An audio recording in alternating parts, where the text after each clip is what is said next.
Explora el mundo de ciencias sociales en el TEC. La tecnología le ha dado un giro a nuestra realidad. Las nuevas tendencias demandan nuevas soluciones a problemas que antes ni siquiera se pensaban. El mundo enfrenta nuevos retos políticos, económicos y sociales que requieren de la mejor preparación. Aquí los retos no son ejercicios aislados, son tu preparación de todos los días. Define nuevas políticas para un mundo dominado por la tecnología. Redacta nuevas leyes que garanticen justicia para todos. Desarrolla nuevos modelos económicos desde la sostenibilidad y la prosperidad. Crea las nuevas regulaciones entre los hombres y las máquinas. Desarrolla iniciativas globales que impacten de forma local. Haz del emprendimiento público un modelo para la generación de riqueza y la prosperidad compartida. Aprende con un alto rigor analítico para generar soluciones sustentables y medibles. Convierte las plataformas digitales en tu mejor herramienta de entendimiento y apoyo para la toma de decisiones que impacten a la sociedad. Explora. Elige. Libera tu potencial transformador.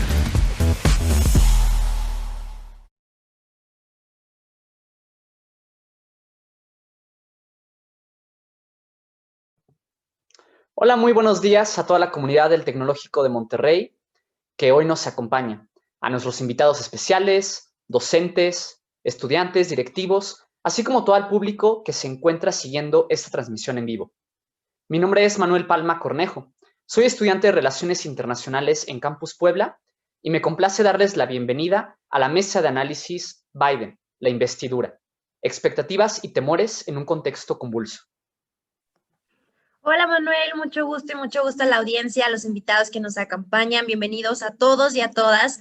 Les saluda con gusto Ixchela Alondra León Villegas, igualmente estudiante de Campus Puebla. Especialmente me enfoco en el estudio del derecho y la ciencia política. Y para mí es un placer compartir el espacio con gente tan distinguida, con expertos, con la audiencia que nos acompaña.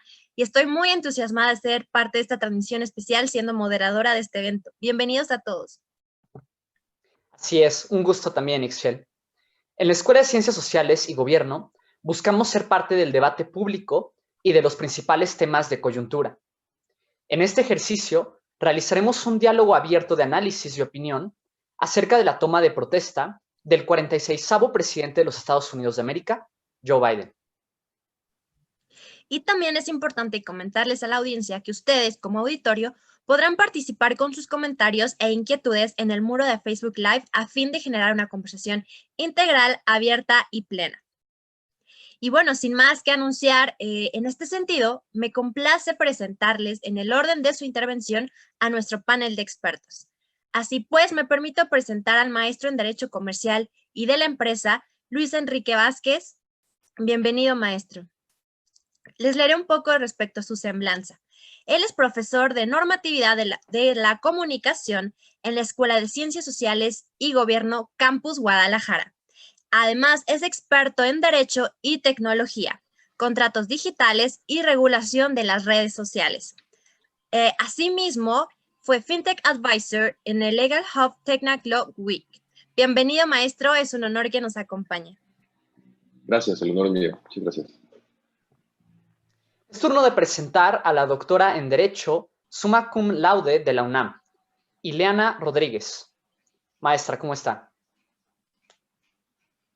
Ella es profesora investigadora en Derecho de la Escuela de Ciencias Sociales y Gobierno en Campus Ciudad de México y miembro del Sistema Nacional de Investigadores. Es también experta en política internacional y derecho internacional humanitario. Asimismo, forma parte de la International Law Association y del think tank del Consejo Mexicano de Asuntos Internacionales. Es también analista internacional en medios nacionales y globales. Ahora bien, es turno de presentar a la doctora en Conflicto Político y Procesos de la Pacificación por la Complutense de Madrid, la doctora Gabriela de la Paz. Ella es profesora de Relaciones Internacionales de la Escuela de Ciencias Sociales y Gobierno Campus Monterrey. Además, es experta en políticas migratorias, de seguridad y comerciales, específicamente en la relación México-Estados Unidos. Es miembro consultivo de Redes Quinto Poder. Además, es coordinadora de relaciones interinstitucionales en Centros Cívicas. y por si fuera poco, también editorialista de Grupo Reforma. Bienvenida, doctora. Por último, pero no menos importante, presentamos al doctor en Derecho por la Tulane Law School, Arturo Regente, quien es director de división de la Escuela de Ciencias Sociales y Gobierno en Campus Toluca. Es experto en Derecho Comercial, Derecho Internacional Privado, Derecho Mercantil, Derecho Concursal, Derecho Corporativo y Litigio Internacional. Asimismo, es miembro del Consejo Editorial en El Sol de Toluca y es analista político y legal en medios nacionales. Bienvenido, doctor. Gracias, Manuel. Gracias por la invitación. Una vez más, no olviden hacernos sus preguntas y comentarios en el chat de este Facebook Live. Muchísimas gracias, Manolo, por la introducción y bienvenidos a todos y todas las presentes. Y bueno, sin más preámbulo, iniciamos para arrancar en tiempo este panel con nuestros especialistas en redes sociales. Específicamente en este tema de redes sociales vamos a abrir el debate y aquí tenemos el experto que es el maestro Luis Enrique Vázquez. Bienvenido, maestro, un gusto que nos acompañe en esta primera sección donde nos abocaremos a analizar el poder de las tecnologías de comunicación. Y es evidente que recordemos que a raíz de los disturbios del Capitolio, Twitter decidió eliminar la cuenta del presidente Donald Trump, mientras que Facebook e Instagram lo suspendieron temporalmente. Yo creo que estos temas son sumamente polémicos, maestro, y me gustaría abrir la conversación y la charla con la primera pregunta. ¿Es para usted, desde su área de expertise y a título personal, estas acciones tomadas por estas compañías podrían ser consideradas como censura? Adelante, maestro. Muchas gracias por la oportunidad. Fíjate que es una pregunta muy interesante porque a final de cuentas el paradigma de lo que entendemos como censura siempre lo hemos visto como aparejado al poder público, ¿no? Es el soberano, el que está encima del ciudadano, el que tiene la capacidad de apagar su voz, de restringirle el acceso a comunicarse con sus pares y bueno, hemos entendido eso de esa manera, pero aquí cabría preguntarse, ¿no? Lo que hicieron las redes sociales o estas empresas privadas que suspendieron el servicio a la cuenta personal del presidente Trump, pudiese considerarse como censura. Bueno, el concepto, insisto, parte del poder soberano, pero cabría entonces preguntarse si tenemos que abrir un nuevo concepto, ¿no? Si este poder que tienen en este momento dominante, digamos, las redes sociales o esta capacidad de llegar a muchísimas personas pudiese equipararse, es algo que el derecho tiene todavía como tarea pendiente. Pero de entrada pudiéramos pensar, digamos que a bote pronto, en dos escenarios, ¿no? Si las redes sociales tienen este poder equiparable al del soberano, pues sí tendría que haber una regulación, ¿no? No podemos permitir que ese tipo de subordinación que tienen los ciudadanos, en este caso con las redes sociales, si genera un perjuicio a su esfera de derechos, pues habría que promover alguna regulación. Pero bueno, también, digo, no lo demos todo por sentado. ¿De verdad lo censuraron por completo? ¿Qué pudiéramos entender por censura? Digo, realmente no se supo nada de él. O sea, a partir del momento en que dijeron, ¿sabes qué? Ya eliminen todo lo que tenga que ver Trump, ya no se supo. Si bien es cierto, él ya no pudo expresar sus cuestiones estas muy particulares de su punto de vista, ciertamente hubo una cobertura, ¿no? O sea, se siguió sabiendo qué hacía, qué no hacía, si iba a haber un impeachment, todo se siguió conociendo alrededor de Trump, si bien es cierto que él no podía expresarse en esa red social. Digo, si hacía una conferencia, pues lo podía hacer, ¿no? Los medios eligieron, digamos, no darle ese seguimiento por las cuestiones de violencia que detonaron el que se diera esta medida, ¿no? Pero digo, no sé si eso cabría como una censura. Y si lo vamos desde el otro lado, decimos, oye, la cuenta de Donald Trump fue la que se censuró, no se censuró POTUS, no se censuró el gobierno de Estados Unidos, se censuró a Donald Trump como persona física. Una persona física que había aceptado unos términos y condiciones que regulaban esa red social y que le indicaban. Digo, si no los leyó como todos nosotros que vemos el montón de letras y le damos, sí, aceptar, ya déjame publicar fotos. Pues bueno, digo, él hizo lo mismo y él sabía que no tenía que cometer esas situaciones que violaban las políticas, ¿no? Es muy claro en Facebook y Twitter y todas las otras redes en decir, bueno, si tú incitas al odio, si tú incitas a la comisión de delitos, te vamos a suspender la cuenta, se elimina, no hay vuelta atrás, porque no podemos permitir que se generen esas situaciones que devengan en violencia, ¿no? Y bueno, insisto, ese sería el segundo paradigma. Tenemos un privado, una empresa privada, con un particular que no respeta el contrato, pues lo terminas, ¿no? Tienes a alguien rentando en tu casa y hace un local o hace una fiesta y renta a otras personas y tú no le dices el permiso, le terminas el contrato. Eso pudiera ser el otro escenario, ¿no? Pero, bueno, requerirá de un análisis epistémico muy profundo sobre este fenómeno. El mismo Jack Dorsey, CEO de Twitter, lo dijo clarísimo. Lo que estamos haciendo sienta un precedente peligroso, sí, totalmente. Porque ya dónde se dibuja la línea, ¿no? ¿Qué es lo que sí se puede censurar o qué es lo que sí se puede considerar como una violación a los términos y condiciones y por lo tanto te restringo el acceso? Es un precedente peligroso, pero digo, viendo los resultados que tuvimos, la relativa paz, digamos, que se vivió después de que Donald Trump ya no estuvo por ahí incendiando las redes sociales, pues bueno, tal vez pudiéramos considerarlo como un éxito, ¿no? Sí, muchísimas gracias. Creo que sus comentarios han sido muy oportunos y actuales a lo que ha pasado en Estados Unidos. Y en este mismo sentido, ¿acaso las redes sociales ahora tienen más poder que los presidentes o los jefes de Estado? ¿Cuál es su postura respecto a esto? Fíjate que ahí incidimos en lo mismo, ¿no? La cuenta personal de Trump fue la que fue suspendida. Ya si viéramos, oye, censuraron al gobierno de Estados Unidos, cerraron POTUS, cerraron los COTUS y todas estas otras cuentas o canales de comunicación oficial, como ya se han estado considerando, pues ahí sí ya tendríamos un choque fuerte, ¿no? Pero digo, era un caso muy particular, ¿no? Donald Trump era una persona que ya desde antes de ser presidente ya era una persona como pública, conocida, la gente lo buscaba y lo seguía. Y pues ahí es donde se empieza a trazar o a diluir, mejor dicho, esta línea. Pero pues bueno, dependerá de esta dinámica, ¿no? Si elegimos pensar en que las redes tienen el poder del soberano o si fue una acción privada, pues bueno, el fenómeno pues, cambia sustancialmente, ¿no?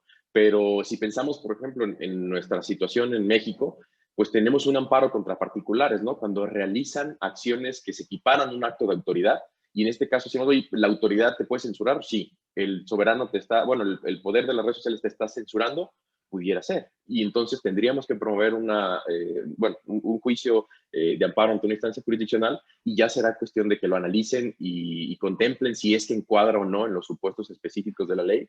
Pero de entrada yo diría que no, de ninguna manera una red social tiene el mismo poder que un jefe de Estado. El jefe de Estado pues, obviamente maneja todo el instrumento público, la red social pues a lo mejor te dejará sin la cuenta, pero bueno, haces otra, ¿no? Como se burlaban ahí va a ser una cuenta de Donald Trump o algo así para seguir diciendo sus tonterías. Sí, doctor, creo que desde la perspectiva que lo analicemos será diferente, ¿no? El ojo que se le dé a ello. Y bueno, ya en este espacio nos queda breve, un minuto más o menos. Si es posible que abordemos una última pregunta, se lo agradeceré. Sí. Y bueno, cerraría mi pregunta en ¿qué tanto han influido las redes sociales en la difusión de temor, incertidumbre y manifestaciones violentas en la ceremonia de investidura de hoy? Híjole, ahí yo creo que el papel de las redes es innegable, ¿no? Los fenómenos sociales que se han gestado desde las mismas redes, en el lado positivo, quizás la primavera árabe, el movimiento de los girasoles en Taiwán y tantos otros, hay una fuerte raíz desde las redes sociales, pero también en el tema negativo, pues cuántos delitos no se han organizado o se han gestado en las mismas redes sociales, en estos grupos privados donde las personas se organizan y comparten contenido, planes, no sé, digo, hay una cuestión ahí que no está muy visible, pero que efectivamente fomenta. Y el tema aquí creo que el más importante es que cuando tú vives en una burbuja, cuando tienes un montón de pares que dices, oye, piensan lo mismo que yo, todos odiamos al mismo, es más, existen estas teorías ya científicas de las burbujas de las redes, donde si un cierto número de personas te reafirma tu conducta, pues tú ya lo haces por cierto. Entonces, si dices, oye, yo voy a ir a incendiar el Capitolio y el otro, sí, yo también, yo también, yo también, va a haber este punto donde una persona que a lo mejor jamás lo hubiera pensado dice, oye, pues, si todos van a ir, pues yo también, ¿no? O sea, nos sumamos a este movimiento borrego y es donde se generan estas acciones negativas en la realidad desde las redes sociales. Entonces, es un riesgo, obviamente tiene muchos beneficios las redes sociales, pero sí, yo creo que existe una gran injerencia de las redes en esta cuestión y lo hemos visto, ¿no? Ya cuando hacen sus marchas y lo graban y todos reaccionan, es lo que buscan ese feedback de las personas y de las mismas redes sociales. Son los mismos trolls que aparecen después, a lo mejor ahí en las publicaciones oficiales, a tratar de denigrar o de atacar o de generar esta reacción respecto a cuestiones positivas y transformar la narrativa hacia negativa. Pero sí, yo creo que existe ahí una fuerte injerencia. Yo coincido en que yo creo que las redes sociales tienen este poder de sentido de pertenencia que, como comenta, da este pie a que obviamente en acción colectiva se consideren hacer ciertas acciones que tal vez en lo colectivo sería muy difícil. Y obviamente las redes sociales son este apalancamiento, ¿no? Para para promover ciertas conductas. De mi parte, maestro Luis Enrique, quedo muy enriquecida con todo lo que nos comentó desde su perspectiva especialista en temas de tecnología y derecho y regulación. De mi parte sería todo en cuanto a esta primera sección de intervención. Le agradezco, maestro, su participación. Gracias. Muchas gracias, Ixchel. Pues a continuación vamos a proceder con la segunda sección de esta transmisión especial, el cual es denominado el debate entre internacionalistas. Entonces nos acompaña la doctora Ileana Rodríguez y la doctora Gabriela de la Paz. Yo realizaré algunas preguntas a las cuales ellas tendrán la oportunidad de contestar. La primera pregunta que me gustaría escuchar primero a la doctora Ileana es, pues, tomando en cuenta cómo ha sido el contexto actual de la relación entre México y Estados Unidos, y ahora que Joe Biden pues, va a asumir la presidencia del país vecino, y bueno, recordemos que Andrés Manuel López Obrador se había limitado a darle una felicitación o a reconocerlo hasta que pues se resolviera la disputa que pues principalmente reclamaba Donald Trump, ¿no? De un supuesto fraude electoral. Entonces, en ese sentido, doctora, México está arrancando con el pie izquierdo su relación bilateral con el vecino del norte en el inicio de este nuevo gobierno. Gracias por la invitación, Manuel, y gracias por la gentil pregunta. Pues mira, yo lo que diría es, no es necesariamente que hayamos entrado con el pie izquierdo en esta relación, porque de suyo siempre conocer a un nuevo mandatario implicará nuevos retos que sin duda pueden generar nuevos conflictos, pero también nuevas oportunidades. En ese sentido, decirlo, lo que ocurrió en la espera antes de anunciar la felicitación al mandatario estadounidense 46º que hoy asume la presidencia, fue un tema de congruencia legal que ha tenido el presidente mexicano en los términos de que hasta que el colegio electoral no hubiera validado y certificado la elección, él no saldría a dar la felicitación. Sobre todo, fue algo táctico considerando que todavía regía el mandato de Trump y que estaban varias demandas en varios estados aún sin resolver.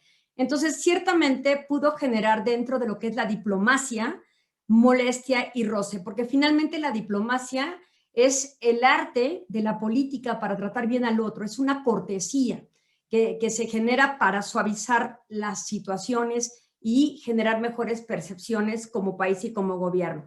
Sin embargo, esta espera se puede matizar con la carta que envió en 2012 cuando fue candidato nuestro presidente, donde le dibuja a entonces prácticamente vicepresidente de Barack Obama, entonces Joe Biden, la carta donde le dice cuál sería su forma de gobierno. Y las agendas finalmente demócratas de uno y otro pueden ser conciliatorias. En todo caso, pesa y es más difícil el tema de incumplimiento en el que podemos llegar a incurrir en las cláusulas del TEMEC que el no haber saludado oportunamente inmediatamente al mandatario estadounidense. No creo que estemos teniendo de inmediato una relación con el pie izquierdo. Creo que la relación es mucho más amplia, mucho más rica y mucho más importante que ciertos aspectos de carácter diplomático que finalmente siguen procesos de carácter legal en cada una de estas naciones. Claro, doctora, agradezco sus comentarios. Me parecen bastante acertados y sobre todo que también recordar que la intención de México, de Andrés Manuel López Obrador, pues no es tal cual entablar una política exterior profunda.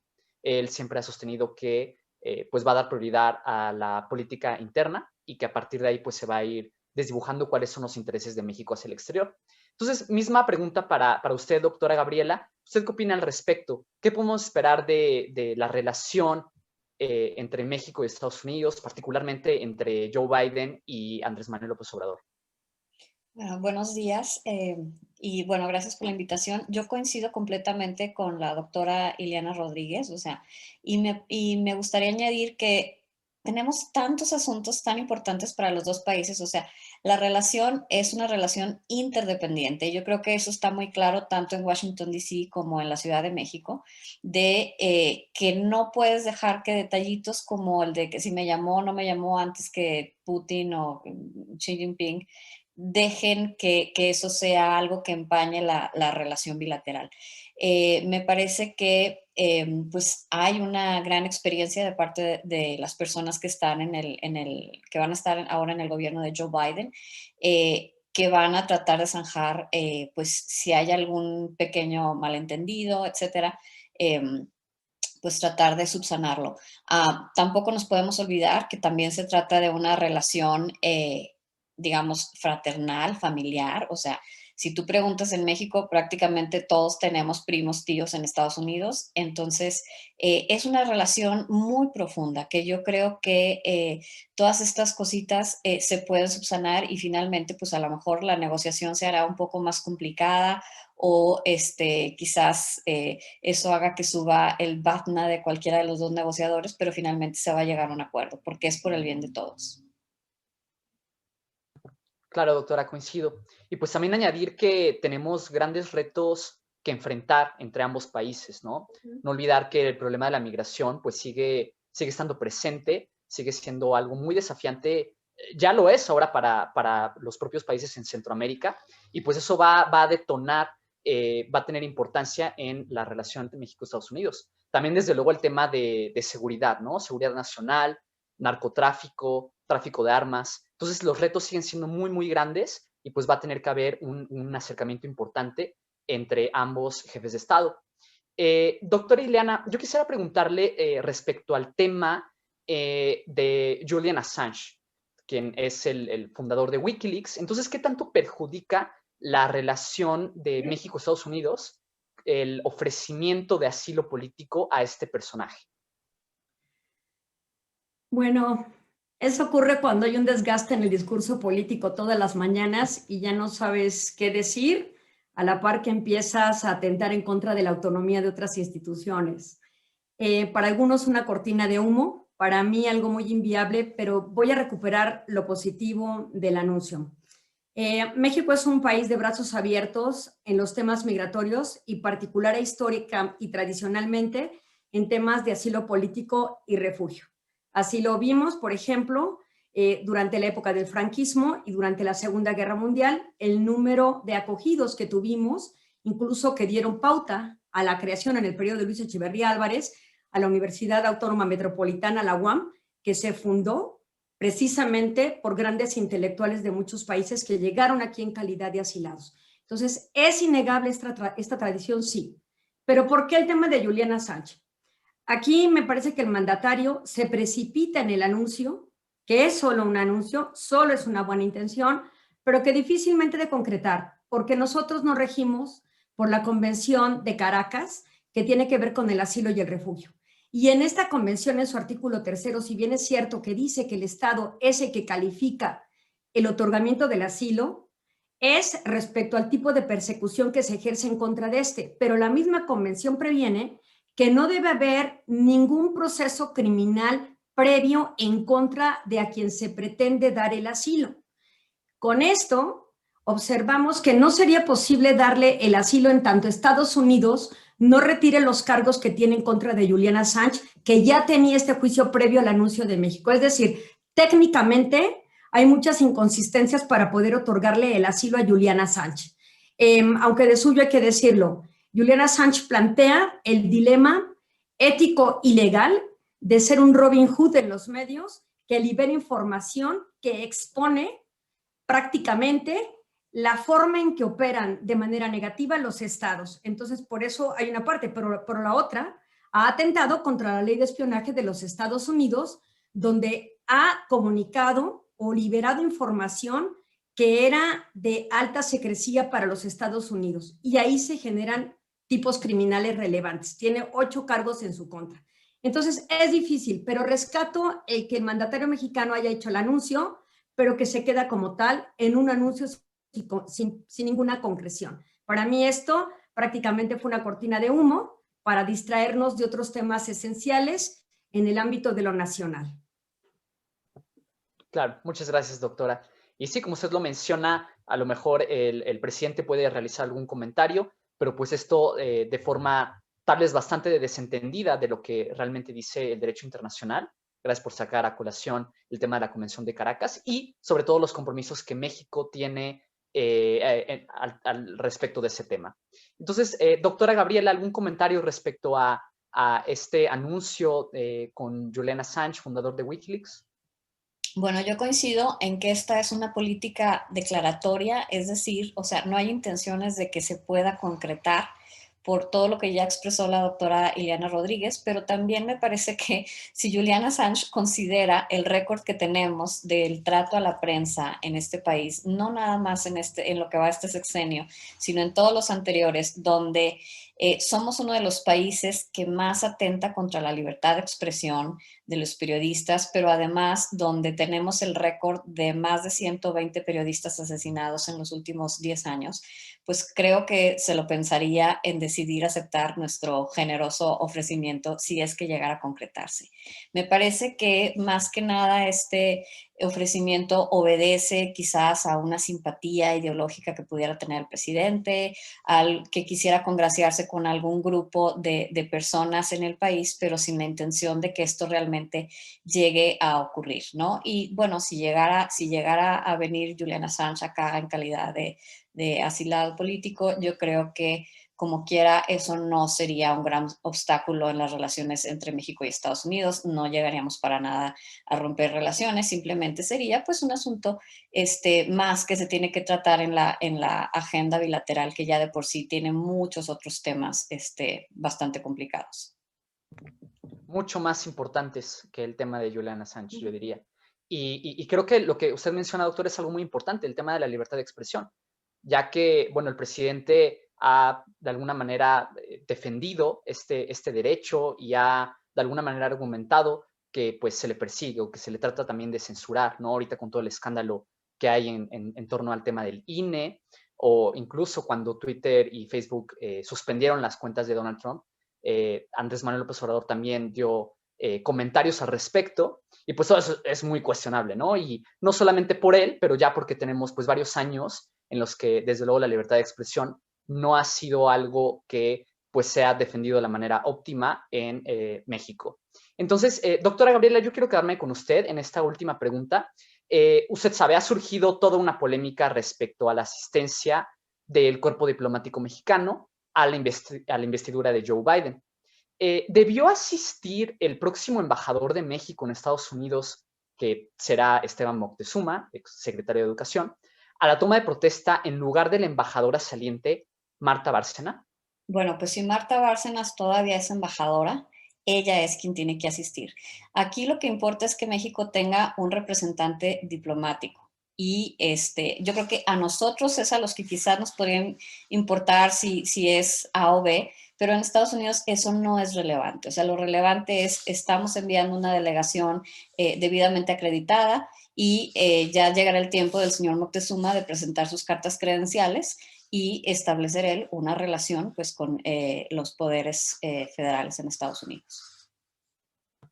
Muchas gracias. Doctora Ileana, ¿algún comentario al respecto de esta pregunta, por favor? Coincido plenamente con la doctora de La Paz, no es el momento, todavía no toma funciones la nueva secretaria de Educación Pública y me parece también una cortesía a una carrera formidable y admirable como la de Marta Bárcenas, que anuncia anticipadamente su jubilación y que en estos años de gobierno del mandatario mexicano realizó un papel notable en controlar varias situaciones que pudieron haber sido verdaderamente conflictivas. Una de las importantes, por supuesto, la visita de nuestro mandatario a Estados Unidos, el cuidado que tuvo en la conducción del mandatario y el discurso de cierre que da frente a Trump, muy apropiado para las críticas que había despertado la no presencia y la no salida del mandatario mexicano a otros países y particularmente a nuestro principal socio comercial, que es Estados Unidos.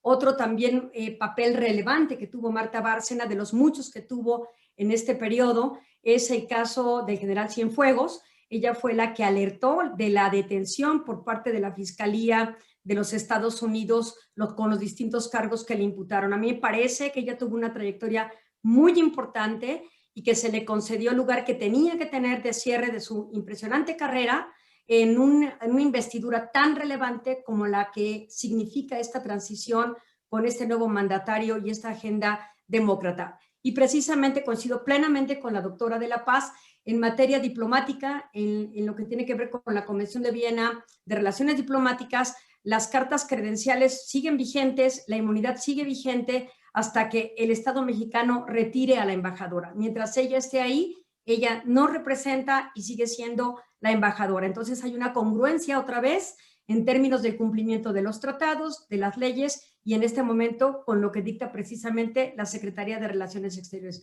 A buena hora la presencia de Marta Bárcena al frente, con su par Christopher Landó, que hoy día todavía está tuiteando en estos minutos antes de que asuma la presidencia Joe Biden. Entonces va a ser interesante. Y aquí me gustaría, Gaby, comentarte y preguntarte qué opinas de Roberta Jacobson, la anterior embajadora en el periodo, en el sexenio anterior o en el mandato anterior de Barack Obama, que ahora va a ser la coordinadora de relaciones migratorias con México. ¿Qué opinas de esa parte? Un poco vinculando el tema diplomático. ¿Qué opinas, Gaby? Pues me parece sumamente positivo este anuncio porque, bueno, los años que estuvo Roberta Jacobson en México tuvo un excelente papel y una de las funciones de los diplomáticos es establecer relaciones con diversos actores nacionales. Creo que Roberta dejó a todo el mundo muy satisfecho y entonces veo de manera positiva que esté a cargo de este tema que pudiera presentar quizás algún problema, esperemos que no, digo, dada la iniciativa que presentó ayer la oficina de Biden, me parece que en este sentido, pues, va a haber cosas positivas, ¿no? Pero sin duda, que tenga, digo, y sobre todo en el gobierno de Estados Unidos no es nuevo el que tengan una especie de SAR o enviado especial o una oficina especial para tratar un cierto tema y pues bueno, a ella le toca coordinar toda esta parte migratoria que va a ser un súper tema, sí, porque además pues va a tener que ver con las relaciones en el Congreso de allá y definitivamente lo veo como algo muy positivo.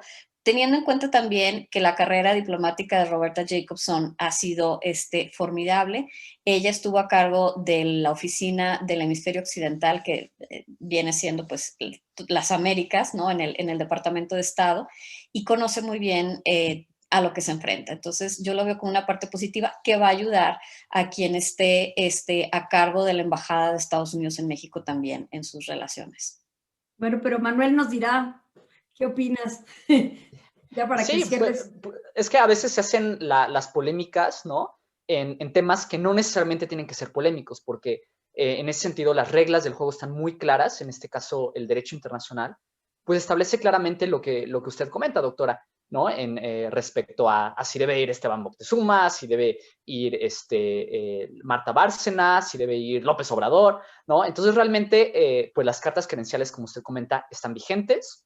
Marta Bárcena es la embajadora de México en Estados Unidos. En ese sentido, pues no añado más que esa parte. Y sí, desde luego yo creo que va a ser muy interesante de entrada, pues ver cómo va a ser el desempeño de la nueva embajadora de Estados Unidos en México. Es un papel muy, muy importante. Ustedes ya lo mencionaron con la embajadora Jacobson, que en el gobierno de Barack Obama pues tuvo un papel pues muy, muy relevante. Tal vez en el caso de Christopher Landó vimos pues una relación muy distinta, ya que pues Donald Trump tenía una agenda muy clara, de intereses muy claros hacia México, y pues de pronto sí era bastante presión, y yo detecté, salvo lo que ustedes opinen, que pues sí se enfrió la relación, y el papel de Landó fue mucho más, pues en una postura no tan asertiva o no tan participativa como fue en el caso de la embajadora Jacobson. Y pues estoy muy, muy contento de escuchar sus opiniones, doctoras, pues de que nos hayan comentado pues información tan útil y tan relevante pues en estos temas que estamos viviendo actualmente, la coyuntura de este día tan relevante para los Estados Unidos. Y pues no me queda más que cederle el uso de la palabra a mi compañera Ixchel para pues pasar a la siguiente sección de esta conversación que ya se está tornando muy, muy interesante. Muchísimas gracias. Gracias, doctora de la Paz y Manuel, gracias. Gracias a ambas y a mi compañero Manuel por la moderación de la anterior sección. Es turno de abordar el último tema y es un tema muy importante para todos. Exclusivamente creo que es un fenómeno que no solo se vive en Estados Unidos, sino también en muchos países, pero específicamente nos abocaremos en el tema de la legitimidad de Joe Biden ante el clima de polarización existente en el país norteamericano. Para ello, le doy la bienvenida a esta sección al doctor Arturo Argente. Doctor, agradecemos este espacio y bueno, quisiera que desde su expertise pudiéramos abordar este tópico de la legitimidad. Antes que nada, bienvenido. Y mi primera pregunta para abordar este tema sería, ¿se podría haber predecido el asalto al Capitolio? Adelante, doctor. Gracias por la invitación, Michelle. De veras, muchas gracias. Estoy muy honrado de formar parte de este panel. Y sí, esa toma del Capitolio, pues reflejó una realidad donde se alcanzaron todos los peores presentimientos sobre la administración de Donald Trump. Una insurrección que buscaba revertir los resultados de la elección de noviembre del año pasado, donde Trump convocaba a sus seguidores y los trataba de convencer de cambiar este resultado a través de mentiras, ¿no? Y donde se argumentaba que los miembros del Congreso y el mismo vicepresidente Mike Pence podían revertir este resultado. Falsedades que siempre rodearon su administración y que en consecuencia puso en riesgo la vida de los miembros del Congreso norteamericano. Dañó la imagen de un inmueble que reflejaba el símbolo de los valores democráticos de esta nación y sobre todo reflejó la enferma obsesión que tenía por mantener el poder. Donald Trump, después de este suceso, pues vio dañada su imagen, en la cual su popularidad siempre estuvo coqueteando entre el 35 y el 40%, pero después de este penoso suceso que muchos califican como un golpe de Estado, en lo cual yo no estoy de acuerdo, porque siempre contó Joe Biden con el aval y el reconocimiento tanto del vicepresidente como del Congreso, pues su popularidad cayó a un 29%. Así fue como Donald Trump concluyó su administración y todo esto se vio agravado de igual forma con la tardía reacción de la Guardia Nacional. No olvidemos que Washington, D.C. es un distrito federal donde realmente la Guardia Nacional depende del ministro de Defensa y el ministro de Defensa a la vez depende del presidente Donald Trump. Eso ocasionó que la Guardia Nacional reaccionara de forma tardía y ahí están los resultados. Muy diferente a lo que hubiera pasado en cualquier otro estado de la Unión Americana donde pues todo depende de la autorización del gobernador. Aquí todo esto se convulsionó, se conflictuó y los resultados ahí está, donde se dio como resultado un hecho penoso para la historia democrática de esa nación. Sí, totalmente. Yo creo que cuando coincide esta figura de que el mismo presidente es quien dirige este tema de la Guardia Nacional, bueno, el papel que cumple en Washington, D.C., específicamente Donald Trump, pues hace un poquito este cuestionamiento, ¿no? Si se pudo haber pues previsto un poquito la parte de la seguridad en este recinto. Y bueno, exclusivamente en esta sección me gustaría preguntarle si todas estas revueltas afectan la legitimidad de Biden directamente. Bueno, Biden es el 46º presidente de los Estados Unidos. Hoy toma protesta en un entorno, hoy 20 de enero, toma protesta en un entorno desolador, donde el COVID, la COVID-19, más estos asuntos de la insurrección provocados por el presidente saliente Donald Trump, provocan que realmente la gente no pueda asistir cuando realmente en otros tiempos era un día de fiesta. En este ambiente desolador, totalmente polarizado, vemos que la FBI le ha pedido a los diversos gobernadores de la Unión Americana que estén monitoreando, cuidando, vigilando qué va a suceder en los diversos congresos del Estado por si existe algún tipo de manifestación. Esta toma de protesta se lleva a cabo el 20 de enero para que la gente lo entienda. Desde 1933 no tiene un requisito bueno, tiene la enmienda 20ª, está protegiendo este acto donde se va a hacer este cambio en el 20 de enero, pero se va a llevar a cabo ante John Roberts, que es el presidente del Tribunal Supremo de los Estados Unidos. Y bueno, es el cambio de poder, esta investidura que se va a reflejar y vemos de alguna forma un hecho histórico, porque un día de fiesta se vuelve un evento aislado donde los congresistas tienen derecho a llevar a un solo invitado, así lo marcó la Comisión Conjunta del Congreso de este tipo, que controla este tipo de ceremonias, y de alguna forma la legitimidad de Joe Biden existe, ya que se encuentra avalado por el Congreso y fue elegido constitucionalmente por el pueblo norteamericano. Por lo tanto, Biden es un presidente legítimo. Gracias, doctor Arturo, por la aclaración y la perspectiva que tiene respecto al tema. Y bueno, ya para cerrar la dinámica de preguntas dirigidas específicamente a un experto, mi última pregunta respecto al tema, y exclusivamente estamos a un par de minutos, ¿qué fenómenos podemos esperar en las actividades de la investidura de hoy? Me gustaría cerrar con esta pregunta, tiene unos 2 minutitos para abordar. La investidura también se puede conocer como una toma de protesta y es una ceremonia donde hay un cambio de mando, una posición presidencial que cambia de líder, y de alguna forma es esta transición formal del poder a un nuevo presidente en funciones. ¿Qué hay que esperar de esta investidura del día de hoy? Bueno, pues es un hecho, como ya te había dicho, insólito, una toma de protesta diferente, donde se encuentra o se desarrolla en medio de un ambiente frío, desolador, y que de alguna forma va a estar muy vigilado por la Guardia Nacional.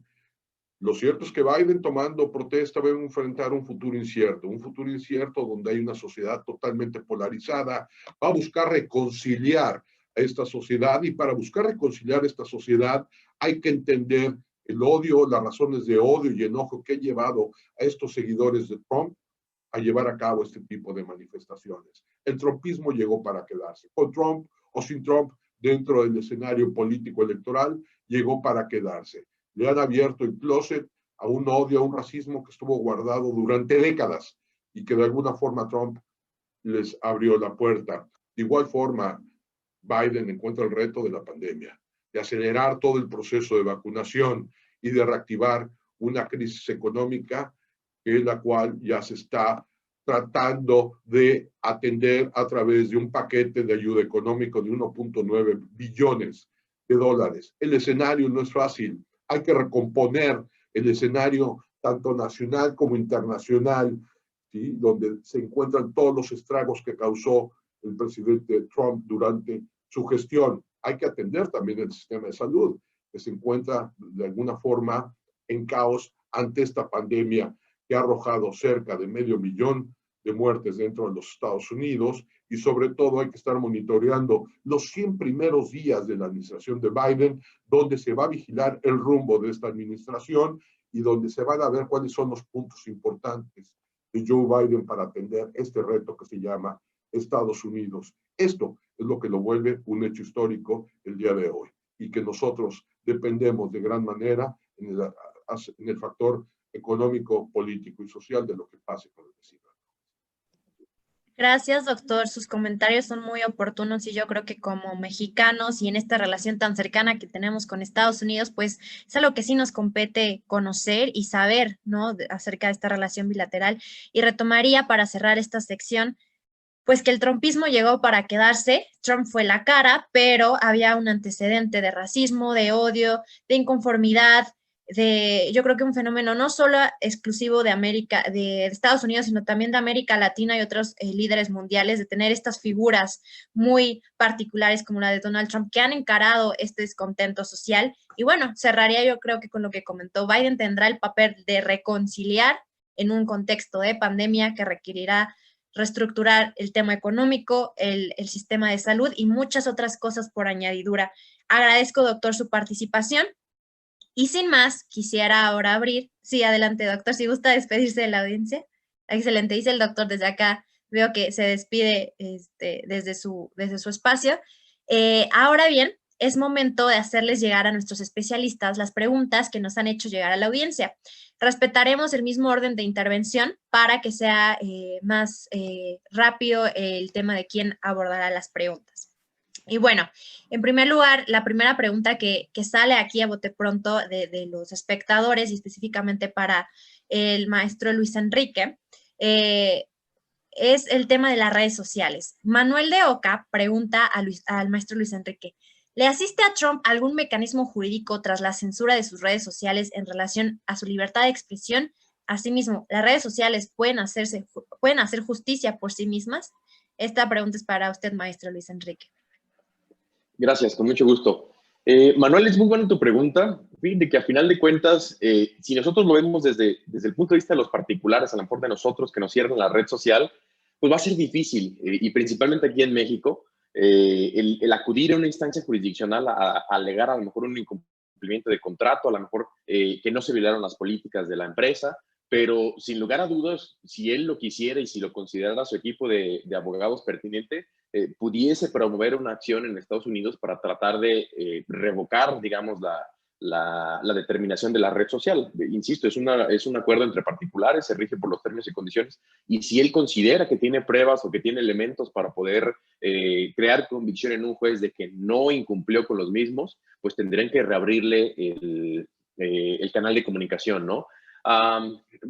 Por otro lado, digamos, otro mecanismo que pudiese obligarlo, digamos, tendiendo únicamente a la libertad de expresión, pues podría ser un argumento. Insisto, acá en México tenemos esta cuestión del amparo contra particulares cuando hacen actos de autoridad. Pudiese equipararse a algo en Estados Unidos, no lo sé, pero se me ocurre, digo, que pudiese intentarlo. La verdad es que creo que por los tiempos políticos, por la situación que está atravesando, no lo veo viable. A final de cuentas, creo que si más adelante él decide, pues ahora sí que hacer su propia red social, como lo dijo, a lo mejor hasta él es más viable económicamente hablando. Y así como hay cadenas noticiosas que son cargadas a los demócratas o algunos otros a los republicanos, pues a lo mejor ya va a haber una red social de republicanos donde va a poder estar comunicándose con quien él quiere comunicarse, ¿no? Porque al final de cuentas él ya tiene su audiencia y quiere transmitir esa información con ellos, ¿no? Porque ya ni siquiera le interesa la otra. Y si las redes sociales pueden hacerse justicias por sí mismas, híjole, es un tema complejo, ¿no? Porque nosotros aquí en el paradigma de la legislación mexicana nos decimos, oye, no me pagaste el contrato de arrendamiento, pues salte, ¿no? Tratamos de pensarlo desde esa manera, pero ya sabemos que tenemos que ir a un juicio, ¿no? Tenemos que ir a demandar, tenemos que ir a probar el incumplimiento y entonces sí el juez podrá generar el lanzamiento. Pero creo que son supuestos diferentes. La ejecución del contrato, la prestación del servicio es muy diferenciada. A lo mejor podremos analogarlo un poco más con una prestación de servicios, ¿no? Que el CEL, si no le pagas, pues ese mismo día te corta y te está cobrando, metiendo el buró de crédito por lo demás. Entonces, pues sí, digo, técnicamente sí. A lo mejor si incumplen o si se exceden o si generan alguna otra violación, pues podrán tener repercusiones legales. Y digo, creo que ellos se miden más por las repercusiones que pueden tener de cara a su audiencia, ¿no? Ya lo vimos con WhatsApp, que promovió ahí los cambios a sus políticas de privacidad y tuvo un backlash enorme de una escapada de usuarios y dijo, bueno, pues no, dice mi mamá que siempre no, mejor en 2, 3 meses ya vemos si se las cambiamos y quién quite y las cambie después, pero creo que se mide un poco más por eso, pero hay lugar, hay espacio para promover algo. Gracias. Gracias, maestro, por la respuesta a las inquietudes de la audiencia. Si me permiten añadir nada más brevemente, el derecho a la libertad de expresión en Estados Unidos no protege la incitación a la violencia. Entonces, eso se ha juzgado en la Suprema Corte de Justicia en varios casos. Uno tuvo que ver incluso el Ku Klux Klan versus el estado de Ohio, y en esos casos se dijo, o sea, puedes decir lo que quieras, pero no puedes incitar a la violencia. Entonces, creo que por ahí eso justifica que estas redes sociales hayan privado al señor Trump del uso de las mismas para incitar a la violencia. Muchas gracias, doctora. Sí, yo también me gustaría añadir un comentario. Ya surgió una red social llamada Parler, que incluso ya fue eliminada del Play Store. Es particularmente relevante porque es precisamente un espacio muy similar a Twitter, en el que no hay ninguna clase de restricción ni censura. Entonces, ¿quiénes están pasando esa red social, Parler? Pues conservadores, principalmente. Entonces, es justo lo que menciona Luis Enrique. Yo creo que la polarización genera más polarización, la censura a la violencia puede generar incluso más violencia y pues surgen estos espacios. Y bueno, aprovechando que ya tengo el micrófono, pues me gustaría dirigir una de las preguntas que la audiencia ha preparado, de las tantas, porque están muy activas las redes sociales en este momento. Es precisamente para la doctora Ileana Rodríguez. Entonces, la pregunta es, ¿qué corte internacional sería competente para declarar la inconvencionalidad de un tratado internacional? Doctora. Puede ser, es que depende de la materia. Por ejemplo, la Corte por excelencia va a ser la Corte Internacional de Justicia, pero hay que ver si las partes han ratificado la jurisdicción vinculante u obligatoria de esta, si no, no se puede invocar nada en contra del tratado. Pero la que finalmente es la que puede decir que determinado tratado no tiene alguna contradicción por el objeto y fin de este, sería en todo caso la Corte Internacional de Justicia. Pero también pensemos, por ejemplo, en tratados en materia de derechos humanos. Si corresponde al sistema interamericano, pensemos no sé, el tratado, el Pacto de Bogotá o el Tratado Belém do Pará u otros que pudiese contravenir alguna norma del jus cogens, será esta la que se pronuncie en contra de ese tratado. Finalmente hay que recordar que los propios estados, al ser soberanos y suscribir los mismos tratados, tienen la capacidad de denunciar o abandonar un tratado cuando se contrapone de manera fundamental a su texto constitucional.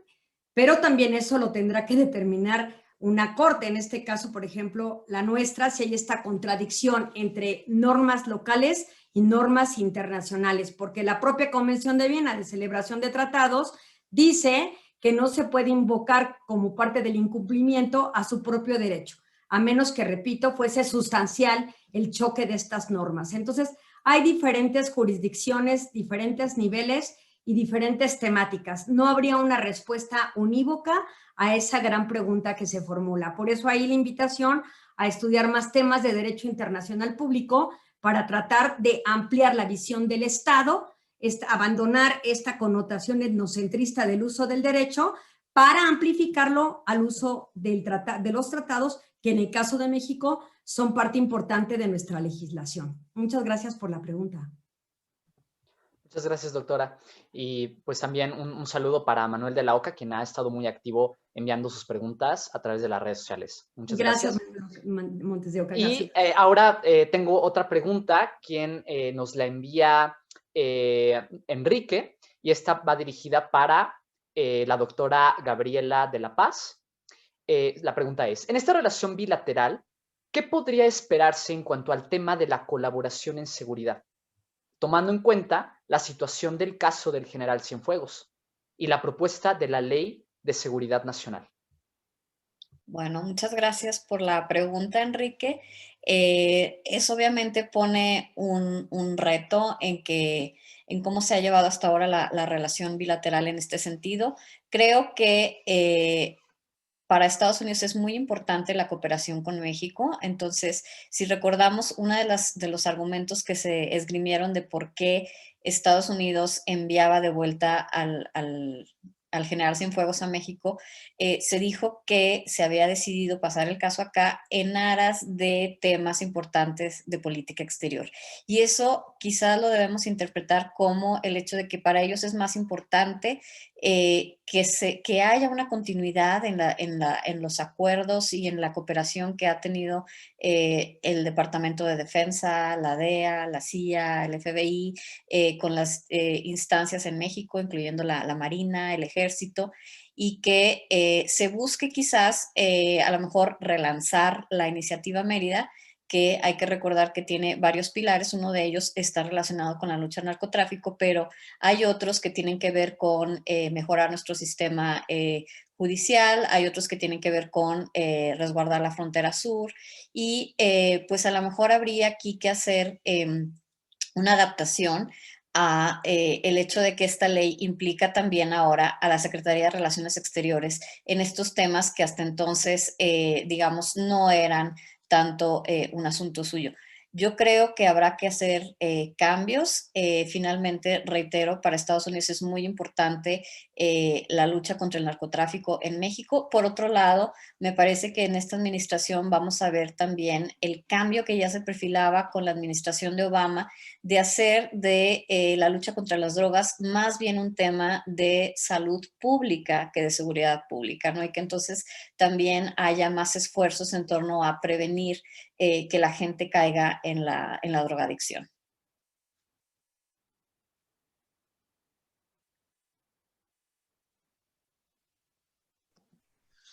Excelente. Sin más, entonces me tocaría abordar la pregunta que quieren hacer al doctor Arturo.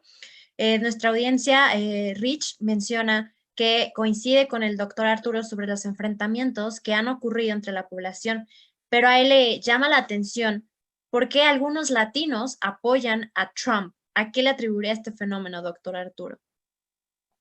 Bueno, pueden ser latinos que son parte de estados como Texas, que comparten sus valores, su visión, su forma de ver temas como el aborto, temas como la libertad, gente que se ve involucrada en este entorno y que le ha comprado el discurso a Donald Trump y que no se sienten diferentes a los demás.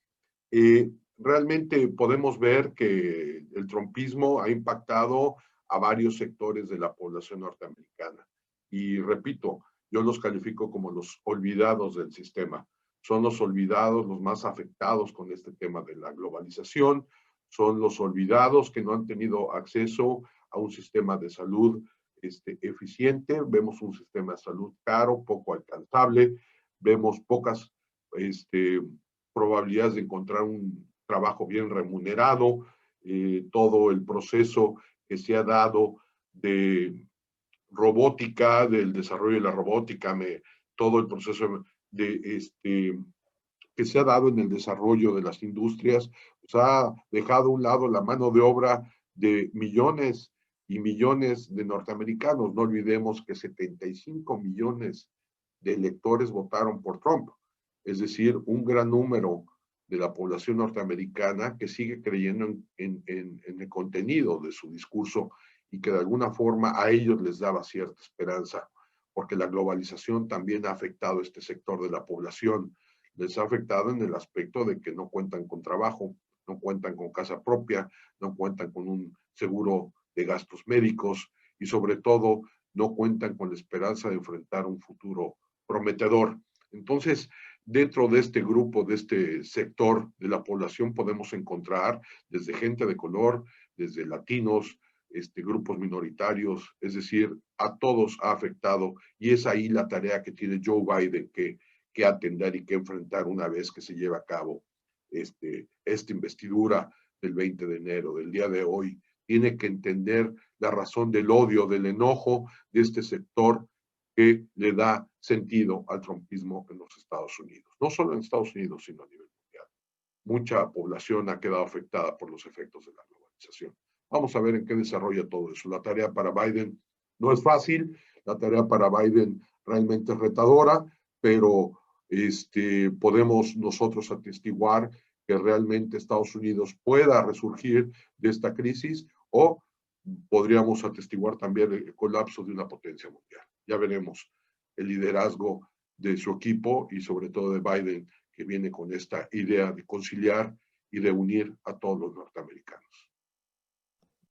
Gracias, doctor, y a las doctoras anteriormente por responder y al maestro Luis Enrique.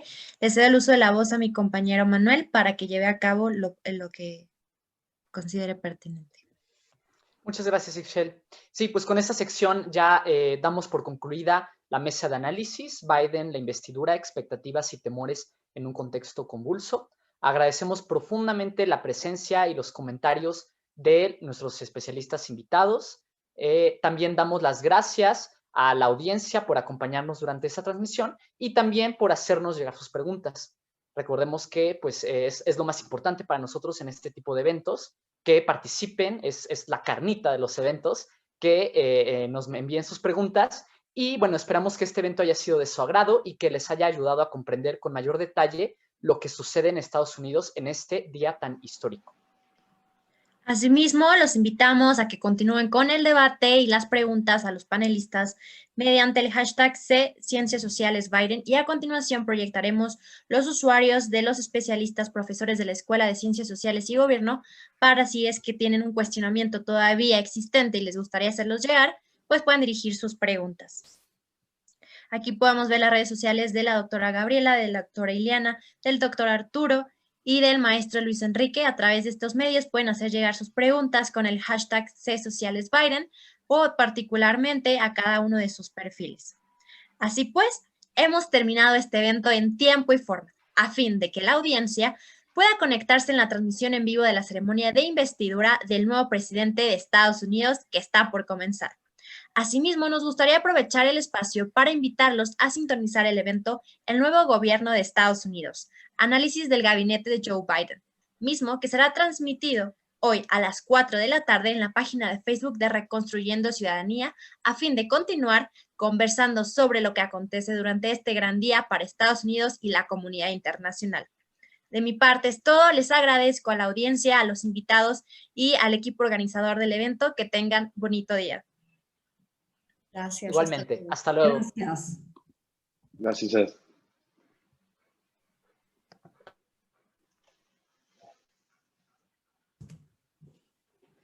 Ahora, vamos por otro café, colegas. No se los puedo mandar, pero estuvieron increíbles. Tú vas para político, Arturo. Yo voto por ti.